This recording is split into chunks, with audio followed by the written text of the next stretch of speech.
Hi, everybody. I'm Diane Brady. I am here with the Secretary of Transportation, Pete Buttigieg. Secretary Buttigieg, good to see you.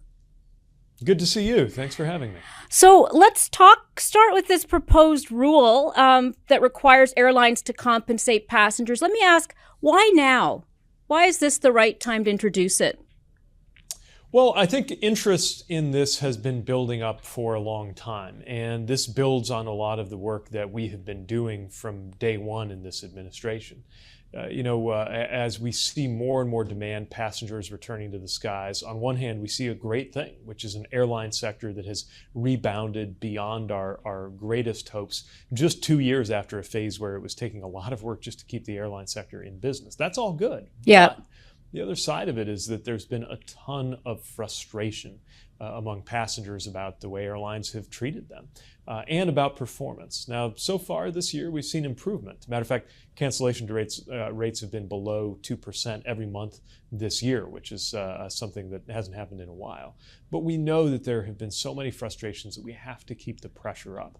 Our goal is that by the end of this term, we'll be able to look back and say that this administration brought in the biggest expansion of passenger rights and enforcement of passenger rights since deregulation decades ago. I think we're on track to do that. And this is a big part of that, making sure that passengers are not only refunded when your flight gets canceled, something we've been pushing for a long time, but compensated when you have a delay or a cancellation that the airline could have prevented. Well, and Canada and Europe already has similar rules. Did you look to them for guidance in terms of what really we should be doing here in the U.S.? Yeah, the Canadian and the European frameworks have demonstrated that you can have a requirement for compensation for passengers, that's consistent with competitively priced airfares. It kind of shoots down the argument that this would lead to out-of-control airfare increases.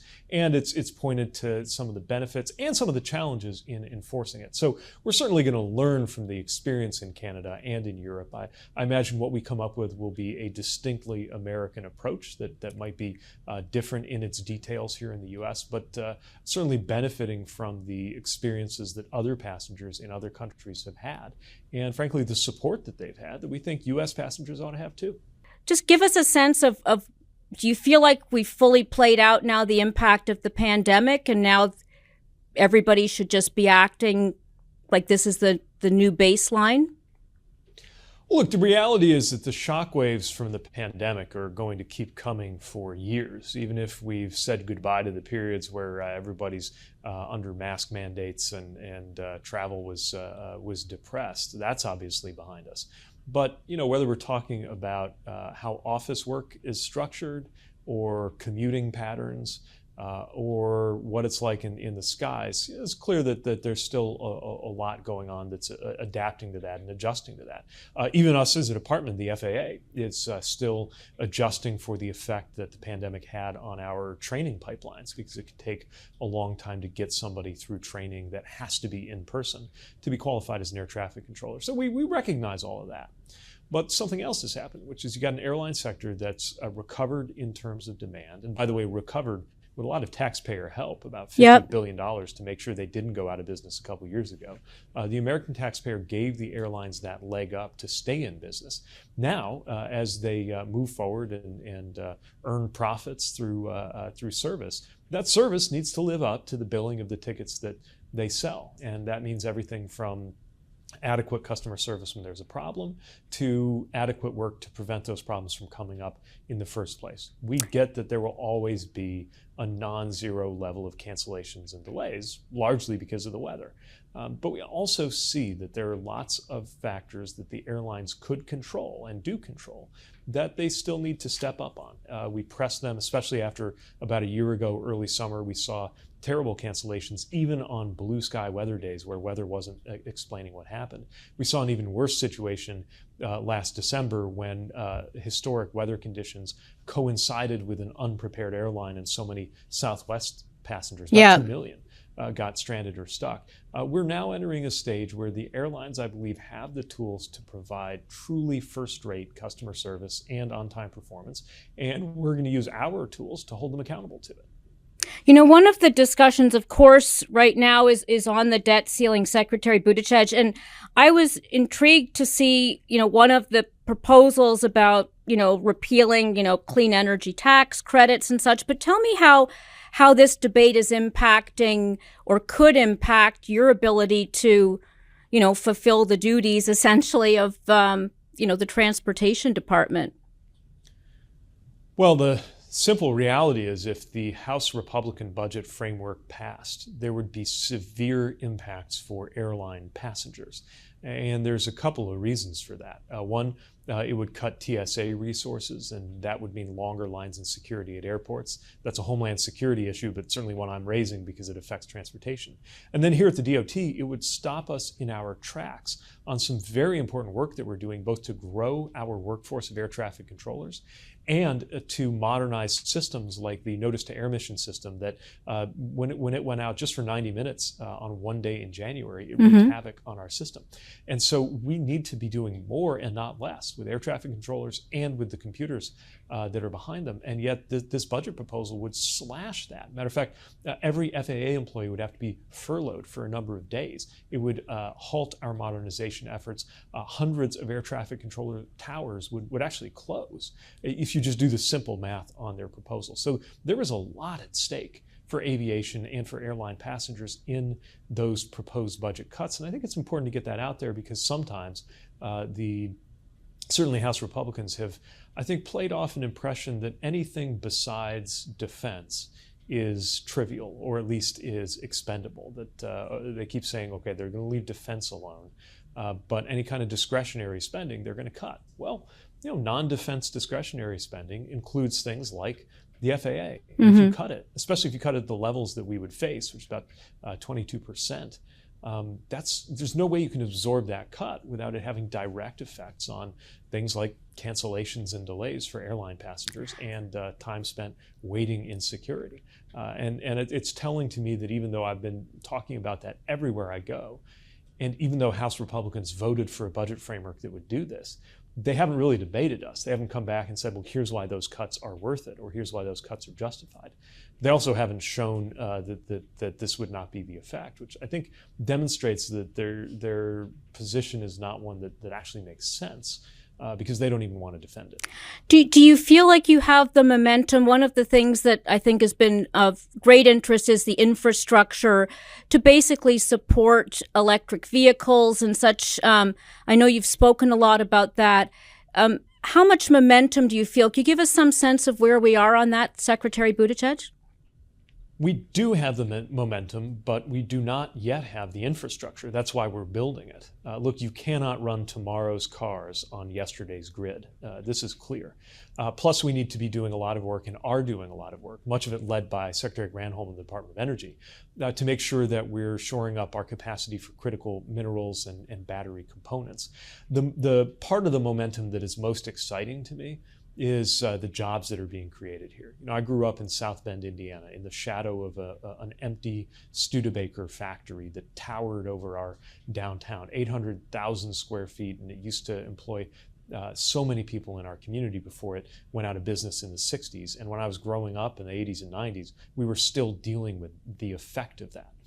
Today, we see something that is the other side of the coin. I've been on building sites in Kentucky and in Kansas where battery factories that are going to employ 4,000 people that are many times bigger than that giant Studebaker factory I grew up in the shadow of are going to be online by next year, creating these good paying jobs. So the jobs are coming together. The charging network is something we are using federal funds to build right now through the infrastructure law. And of course, the manufacturers are gearing up to produce these cars. Right now, they can't make them fast enough to keep up with demand. This, I want to be very clear, this is not going to be a simple or an easy transition.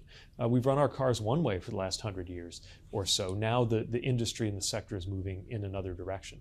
But we've got to be aggressive and active about this because this is also a matter of U.S. competitiveness and economic security. The question isn't whether cars are going to go electric. That's happening. The question is whether it will be a made in America revolution led by American firms and American workers. And you're confident? That is the question we're trying to make sure we resolve in the right way. So you're confident Secretary will be able to reach the targets in terms of what the infrastructure we need to support Americans driving electric cars by the targets set by the administration? Yes. For example, we are on track to get the electric vehicle chargers out there so that the president's goal of 500,000 spots you can charge by the end of the decade is going to be met. Okay. None of this is easy, but we are doing the work, and I think we're going to hit our marks.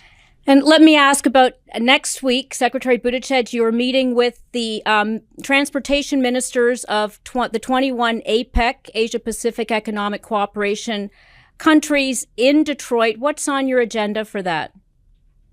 Well, I'm expecting a wide-ranging discussion. It's an honor for the U.S. to be hosting this year, and I'm honored to be chairing the transportation sessions, to sit down with my counterparts from around the Pacific region, countries ranging from Japan to Chile, who all have a stake in making sure that we cooperate where we can, even while we compete in some areas. There's tons of scope for cooperation. I expect climate will be a big part of the agenda, and making sure that we are approaching the future of transportation in a way that leads to benefits for safety, for sustainability, and for job creation in all of our economies is going to be a very lively topic of discussion. So really looking forward to that gathering. APEC is a unique body in terms of the range of economies that gather, and we'll be very pleased to gather with them for the transportation ministerial meetings in Detroit next week. So the Railway Safety Act, Secretary, there's some news on that right now. Why don't you tell us about it? That's right. We've just seen the Railway Safety Act advance in the Senate Commerce Committee. This is bipartisan legislation, and it's doing a lot of important things that we have been calling for to make freight railroads safer. Both before and since the terrible crash that happened in East Palestine, Ohio, with Norfolk Southern's train there, we have been working as an administration using the tools that we have to hold railroad companies accountable and to make railroading safer than it has been in the past. But this legislation would give us more tools and help us create greater accountability and create more solutions that are going to be important for local authorities and jurisdictions too. So I'm pleased to see this moving on a bipartisan basis. I hope it gets to the president's desk quickly, because as soon as he can sign it, we can get to work as a department making those provisions happen, and I think it'll make a big difference. You know, it's almost fallen off the radar for a lot of other Americans, but I'm sure the people of Ohio, this is still very much top of mind, the tragedy. What is the status on that in terms of the cleanup and such? Yeah, I'm still in contact with the folks I met on the ground in East Palestine. Their focus largely is to get on with their lives. The community is preparing for summer. They're getting their parks and their swimming pool back up and running. They don't want to be defined by this, but they also don't want it to be forgotten. EPA is continuing to require Norfolk Southern to follow through with the cleanup. And I think any community that lives near a railroad line, which is so many communities around the country, are now asking, okay, what more needs to be done to keep us safe? What happened in Ohio was a wake-up call for many Americans who did not realize that derailments have happened and have always happened on a daily basis, literally daily basis in this country. There's new and bipartisan energy to change that, and I think that's one of the biggest things we can do to do right by the people of communities like Ohio that were impacted by this. I would be remiss not to end by asking you about basically your message, in part to young leaders in the Democratic Party. How much opportunity do they have to shape the agenda? I'm thinking about that just in terms of, we've obviously a lot of discussion around the presidential election. We know the candidates that have come forward. You were previously a candidate yourself, of course. Do you feel that there is a sufficient voice for younger members of the Democratic Party in terms of shaping the agenda and the priorities of the administration? Yes, I can't speak to the campaign or partisan side while I'm sitting in this chair. Right. But I'll tell you from an administration perspective, and as the youngest member of the cabinet, I see that this is an administration that's very focused on the future, on making sure that not just folks my age, but the next generation and even my kids' generation, something I think about a lot more now that Chastity and I have become parents to twins who are coming up on their second birthday this summer, that we have a strong economy, a competitive country, a climate that works for all of us. These are exactly the issues that command so much attention in the White House and in the administration. And one other thing I would mention An important thing that's sometimes overlooked as we embark on spending over $1 trillion to improve America's infrastructure is that even though the decision to authorize that funding and the decisions to set up those programs are made here in Washington, many of the decisions about how it's actually going to work are made closer to home in processes at state and even city councils where young people don't even have to be old enough to vote sometimes to be able to speak up and make their voices heard. And I hope they do, because those choices are also going to shape the success in the future of what we're doing right now under the president's leadership with this generational investment in America's transportation infrastructure. Great. Thank you very much for joining us, and I look forward to continuing the conversation. Same here. Thank you for having me. Thanks.